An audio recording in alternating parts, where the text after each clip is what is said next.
those are some examples in our Tier 3 that are significant impacts to the services that are provided by the City of Gainesville. Now, we do have some additional initiatives that I want to highlight there, included in our budget message to the City Commission, and they're all very important. One is I've initiated a comprehensive review of the city's pension plan.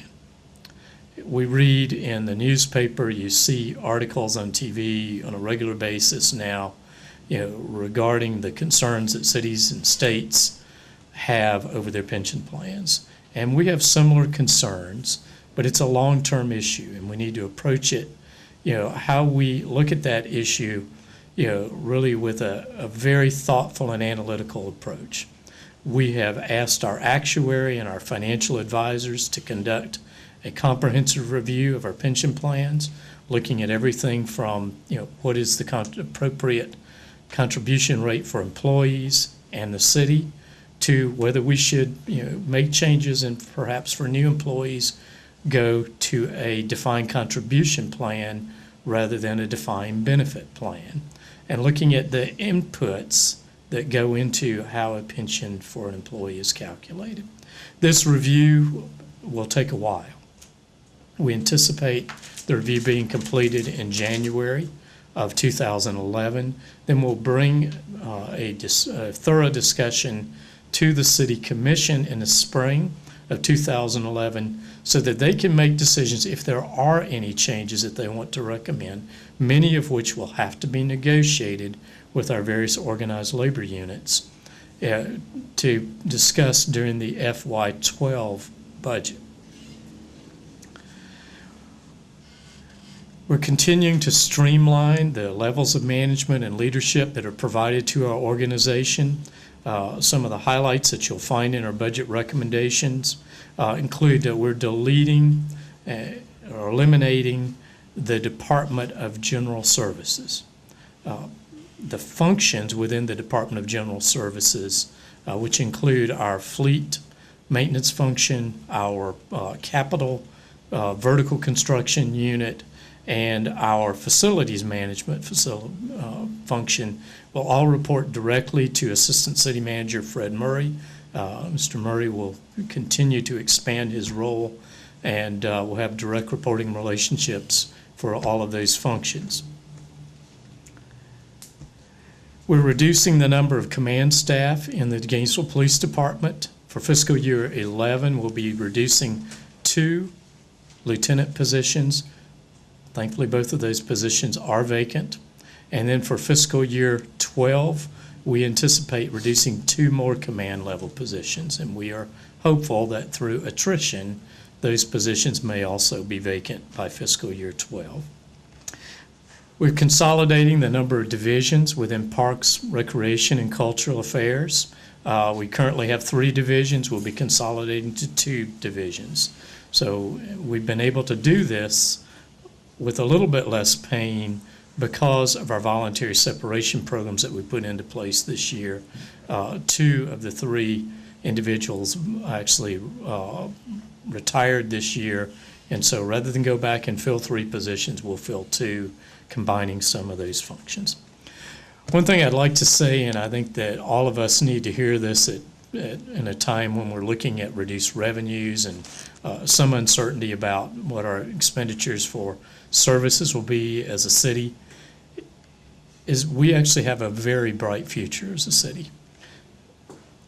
We broke ground about 2 weeks ago on the Innovation Hub. It's a 45,000 square foot facility that will be an incubator for new businesses that will be generated by the ideas that are spun off from scientists and student and graduate assistants at the university.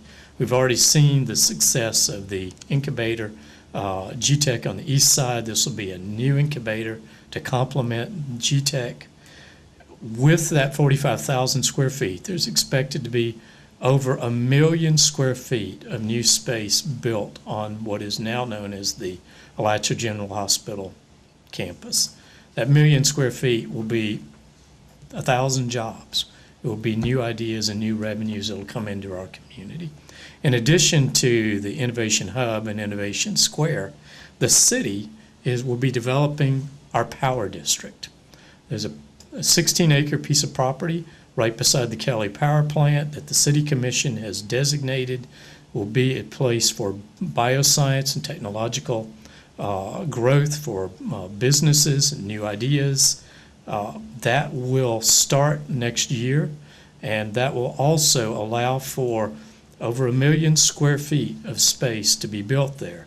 And so as we look at leveraging the ideas that come up in this great community of ours and the great university that we have in our community into businesses, into jobs, you don't have to think very hard to think about how Gainesville is going to continue to grow and be a place with a better balance of jobs and more revenue for citizens and businesses.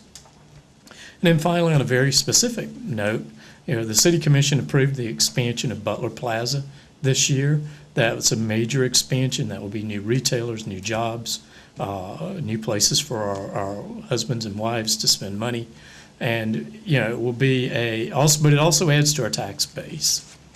So as we look at the city's fiscal year 11 and 12 budget, the City Commission will receive this budget today. They have some alternatives. They can balance the budget using the reduction options which I've provided to them. Some of those reduction options are very painful.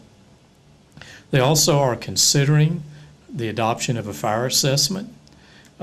We have set the initial rate for the fire assessment at 67% of the allowable amount. The commission will meet on the 15th of July to determine whether they do set the fire assessment and whether some of that revenue might help to offset some of these reduction options. And then certainly the commission always has the option of some combination of the fire assessment, reduction options, or perhaps another revenue source. So we'll be having those discussions starting on July the 20th. That will be the first city general government discussion of the budget. We have about 4 days of budget workshops, and then on the 29th of July, starting at sometime after 1 p.m., the City Commission will adopt the millage rate for real property tax that will go forward for fiscal year 11 and anticipated for 12. That information, that tax rate, will be advertised in August. Notices go out to property owners.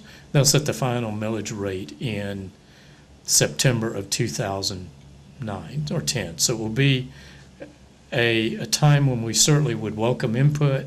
It's a time, when all, city residents and city employees should watch what's happening as well as participate. So we'd like to thank all of you for taking the time to come today.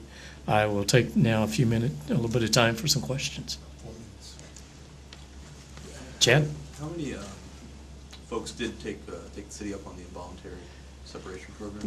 We've had 2 voluntary separation programs offered. We offered one last fall. 43 individuals took advantage of that program. Of those, 28 were funded by the general fund.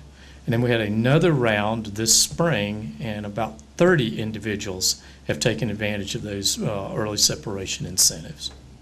And out of those, and Mark or Becky may be able to help me, a number of those positions that were vacated through the voluntary separation are included in our reduction option. So it helped us to craft a budget that really has reductions, but where individual people are not as greatly impacted.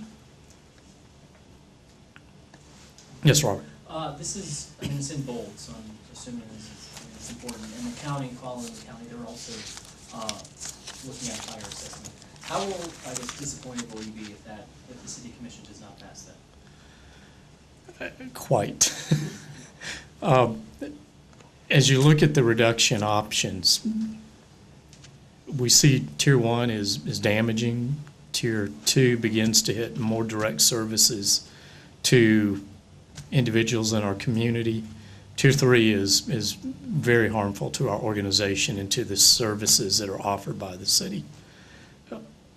The fire assessment could help to offset Tier 3, perhaps even some of the specific reductions in line items in Tier 1 and 2, but definitely Tier 3, we would hope that the City Commission would consider additional revenues as an option to those reductions.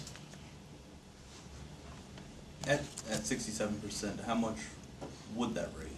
67% raises approximately $7 million. If you look at the budget deficit that we have, it's 8.3. So even if the fire assessment was adopted and all of that revenue was applied as new revenue to offset some of these reductions, it would still need to be a reduction of $1.3 million to balance the FY 11 and 12 budget.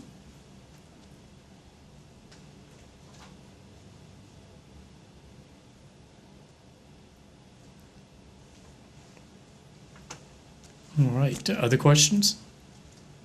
I know it's a lot of information to digest in a quick timeline. So. Have you met, I mean, you said that I guess the city commission is going to be looking at this today. Have you spoke with, Chief Shoney Jones, or have you spoke with, the person in charge of Parks and Recreation, or have they received any feedback? All of the department directors are aware of their reduction options. They may not be aware of all the reduction options in totality. We're providing that information to the department directors today, as well as to members of the city commission and the mayor. They have it, yes. All right, well, thank you very much.